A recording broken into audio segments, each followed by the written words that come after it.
Dito na tayo. Medyo nakakatakot dun sa semento. Na yung sa kabila. Pero so, tanaw na natin yung ano, yung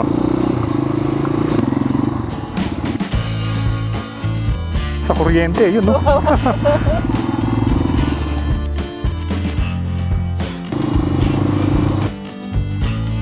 Ayun, ay ganito pala oh. Nilalagay doon sa mga container. Hindi kaya may retendahan. Yun. Oop.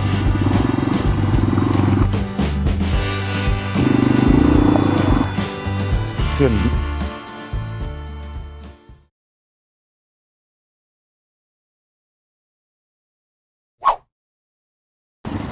Okay, so ngayon ay nandito tayo sa may Pasak Kulkul Bridge number 2. Ayan. So ito yung Pasak Kulkul River. At dito tanaw na natin yung ano, yung community, ano bang tawag doon? Yung parang fishport ng Minalin, ayan oh. At merong dike papunta doon. So hindi pa tayo nakapunta dyan. Subukan nating i-explore para at least magkaroon tayo ng idea ano ba yung itsura hanggang doon sa dulo. So tara, habang hindi masyadong umuulan. Ang lalaki ng mga ibon no. Ayun no. So tara, tignan natin dito. Oops. Ayun. Oop. Ayun no, nabangga. Ay, nabangga yung ibon no, kawawa. Nabangga, na kuryente yata.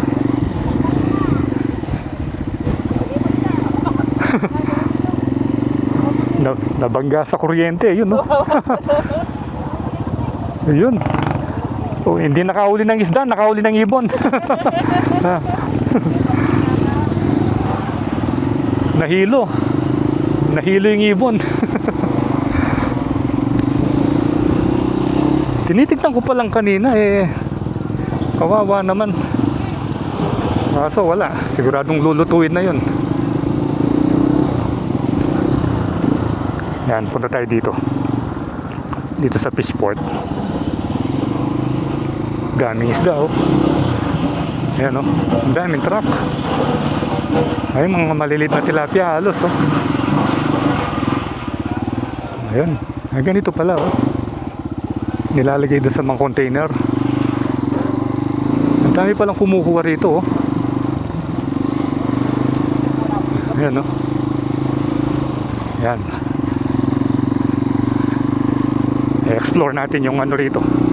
Yung dike road, pero hindi siya sementado. Yung flood control lang yan oh. Dahil ito, mga ano na ito eh, mga private na palaisdaan na yan. Ito yung Pasak River. Pasak Kulkul.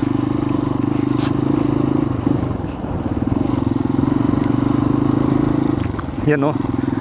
Ganun yung kanina oh. Yung ibon na yun.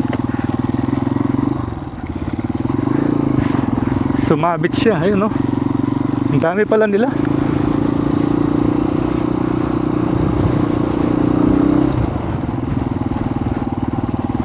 Hindi kaya may retendahan doon sa may bandang unahan. Malalaman din natin. First time. Naku. Hindi kaya malalim ito.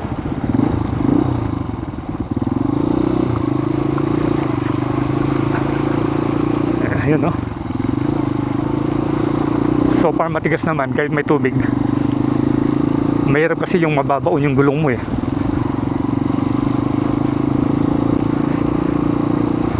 So may mga bakas naman na ano dito eh. May mga bakas naman ng mga motor dito. Na ibig sabihin meron pang mga nagmumotor hanggang doon sa dulo.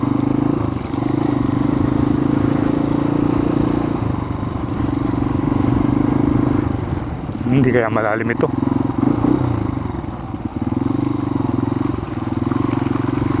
Oops. So far kayang-kaya pa. Ay, ito kaya. Ito, meron dalawang pusa dito. Yun, no?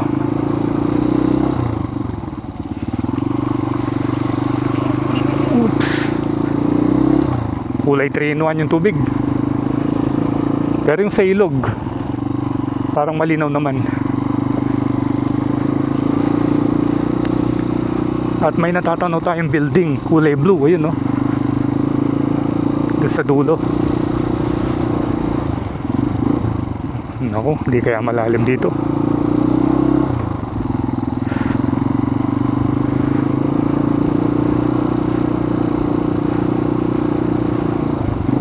Dito na tayo. Medyo nakakatakot dun sa semento. Yun, naglagay sila ng ano dito, sandbag.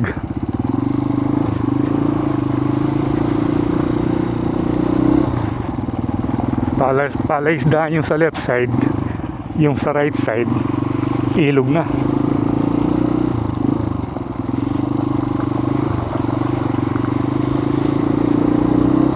So another adventure na naman ito.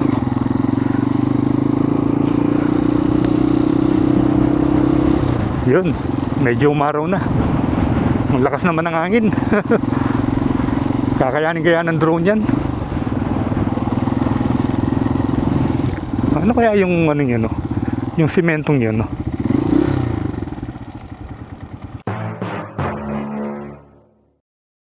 Dalawa siya, oh. Merong structure, dalawang simento. Uy, ang taba ng pusa, oh.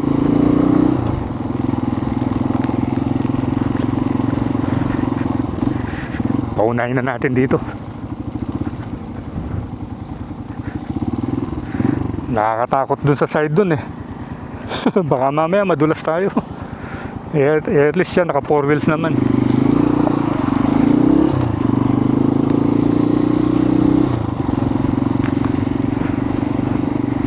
Yun, umaraw na.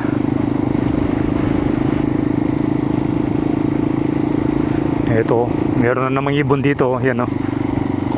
Ano kayang klaseng ibon yun? Parang yun na yung ano, oh. Parang dead end na ron.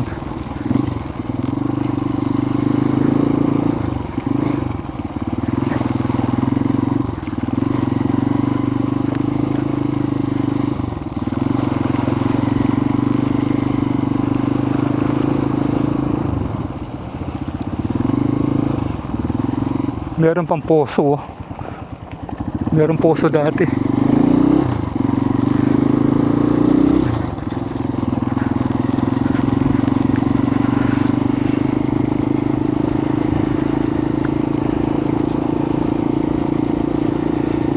Paikot yata ito.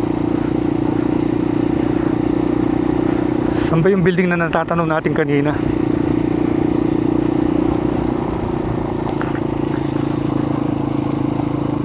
Yun yung dike, hanggang dito na lang.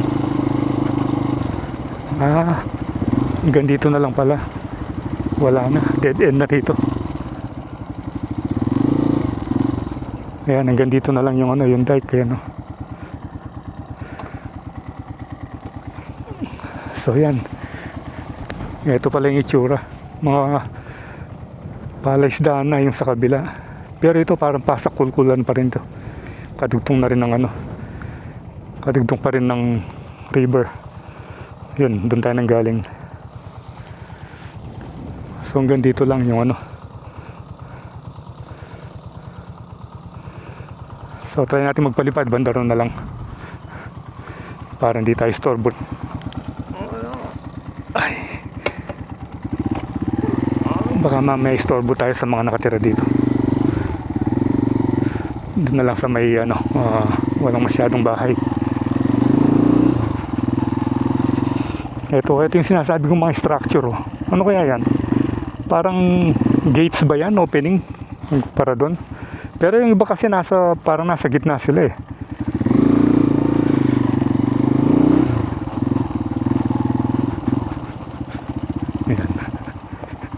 Nandito tayo.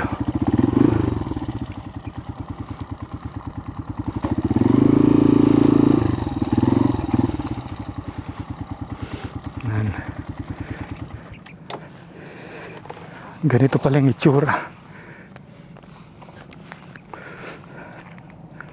Gaano kaya kalalim yan? Tumigil na yung ulan. Ayan o. Ayun o, marami pa rin mga ibon. Si Pongka, no? Tignan yung itsura niya. So mag-drone muna tayo rito.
Biglang tumigil ng konti yung ulan.